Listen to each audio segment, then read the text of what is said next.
সুপ্রিয় দর্শক মণ্ডলী, আশা করি ভালো আছেন। আসসালামু আলাইকুম। আজকে আমরা 30-এর পরে বাচ্চা নিলে কী সুবিধা, কী করণীয় এবং কী করলে ভালো হয় সেটা আলোচনা করব। বিশেষভাবে আমরা বলি 30 ঊর্ধ্বে, দ্যাট মিনস 35 থেকে 40-র মধ্যে যদি কেউ বেবি নেয় তাহলে সেটা ঝুঁকিপূর্ণ।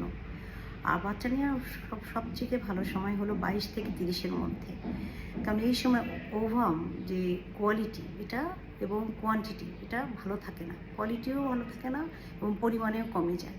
তো এমএইচ নামে একটা হরমোন আছে, ওইটা টেস্ট করলে অনেকটা ওভামের যে অবস্থা সেটা বোঝা যায়। তো আসলে এখন স্ট্রেস বেশি হয়, ওবেসিটি হয়, তারপরে ব্লাড প্রেশার হাই থাকে, এরপরে দেখা যায় যে কারো কারো হয়তো ডায়াবেটিস আছে। তো এইগুলোর কারণে অ্যাকচুয়ালি বাচ্চা অনেক সময় দেরিতে আসে এবং অনেকে আইভিএফ করতে চান, মানে আর্টিফিশিয়ালি যেটা আমরা করি সেটা ওষুধ খেয়ে কিংবা ডিম্বাশয়কে কালেক্ট করে সেটা আবার জরায়ুর মধ্যে দেওয়া এবং বাচ্চা হওয়া।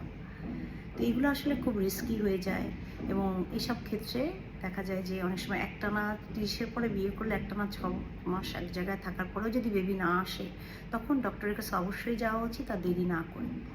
তো পাশাপাশি গেলে আমাদের কি করতে হবে, স্ট্রেস কমাতে হবে, ওবেসিটি যেটা হেলদি যদি কেউ থাকে সেটা কমাবো এবং আনুষঙ্গিক যে অসুখগুলো এগুলোকে আমরা সারিয়ে নিয়ে তারপরে বাচ্চা নেব, তাহলে ভালো হয়, মানে ফলাফলটা ভালো হয়। এখন যদি আমরা বাচ্চা নিই তাহলে আমাদের করণীয় কি, রেগুলার আমরা কি করব, রেগুলার চেক আপে থাকবো, এটা একটা বড় ব্যাপার। আর আইভিএফ করলে কিন্তু টুইন আসে বা ওষুধ খেয়ে বাচ্চা আসলে কিন্তু 2টার বেশি বাচ্চাও আসে। তো এই সময় জরায়ুর ক্ষমতা কিন্তু একটা বাচ্চা ধারণ করা, সেখানে যখন সে 2টো বাচ্চা ধারণ করে অবশ্যই তার আগে আগে প্রেগনেন্সি ডেলিভারি হয়ে যাবে, প্রিমেচিওর বেবি হবে, বেবিটা না পাওয়ারই সম্ভাবনা। আর যদিও বা পায় তাহলে একটা বেবি দেখা যাচ্ছে যে উইক হচ্ছে, এটা একটা বড় সমস্যা। টুইন প্রেগনেন্সি কিন্তু আসলেই ভালো না, এটা কিন্তু হাই রিস্ক প্রেগনেন্সি। আমরা কিন্তু অনেকে ধারণা যে না 2টা বাচ্চা একসাথে হবে খুব ভালো, কি ভালো একবারই হয়ে যাবে, না এটা ভালো না। তো এটা আমাদের একটা জানার বিষয়। আরেকটা হলো যে এই সময় কি করতে হবে, আল্ট্রাসাউন্ড করতে হবে জরায়ুতে কোনো ফাইব্রয়েড আছে কিনা, যে টিউমার সেটা দেখার জন্য, বা জরায়ুতে জন্মগত কোনো ডিফেক্ট আছে কিনা সেটাও দেখে নিতে হবে।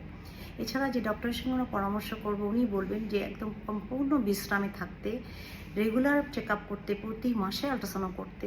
কারণ অনেক সময় এই সময় এটাও দেখা যায় যে আমরা যখন 35-এর উপরে বেবি নিই তাহলে কিন্তু কি দেখা যায় যে 100 জনের মধ্যে একজন কিন্তু ডাউন সিনড্রোম বেবি হয়। এটা কিন্তু একটা অ্যাবনর্মাল টাইপের বেবি।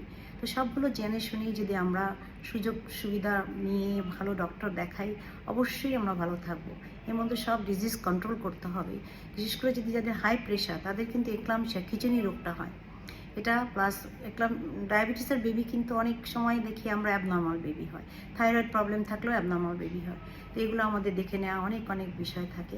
এছাড়া লাইফস্টাইল পরিবর্তন, স্ট্রেস কমানো, স্মোকিং বা অ্যালকোহলের অভ্যাস থাকলে সেটা কমানো এবং তার ইতিহাসটা অনেক বেশি জরুরি। তার আগে কোনো বিয়ে হয়েছিল কিনা, সেই সময় কোনো অ্যাবর্শন হয়েছিল কিনা, ওনার কোনো সেক্সুয়ালি ট্রান্সমিটেড ডিজিজ আছে কিনা, এগুলো ইতিহাস অনেক কিছু নির্ভর করে তার পরবর্তী চিকিৎসার উপর। তো পরবর্তীতে যখন সে চিকিৎসায় থাকবে তখন আল্ট্রাসাউন্ডকারী বেসিক্যালি দরকার বারবার করা, দেখার জন্য যে এটার বাচ্চার অবস্থা কী, বাচ্চা কতটুকু বেড়েছে, ঠিকমতো বাড়ছে কিনা, যে পরিমাণ পানির ভিতরে থাকা উচিত সেই পানির পরিমাণটা ঠিক আছে কিনা, এটাও কিন্তু দেখে নেওয়ার একটা বড় বিষয়। এছাড়া আরও বলবো যে ডেলিভারির আগে অবশ্যই কোনো একটা স্থান নির্ধারণ করা যেখানে সেফলি ডেলিভারি করা যায়, বেবি এবং মা দুজনেই ভালো থাকেন। এবং আমাদের দেশে কিছু কিছু টেস্ট হয় না, যেরকম কোরিওনিভুলার স্যাম্পলিং, তারপরে অ্যামনিওসিনটেসিস, এগুলো কিন্তু হয় না। তো এটাও খেয়াল করতে হবে যে এগুলো যেহেতু হয় না সেজন্য আমরা যেন ডক্টরের কাছে ঘন ঘন যাই এবং সুস্থ সবল মাও থাকেন এবং বাচ্চাও সুস্থ পাই আমরা।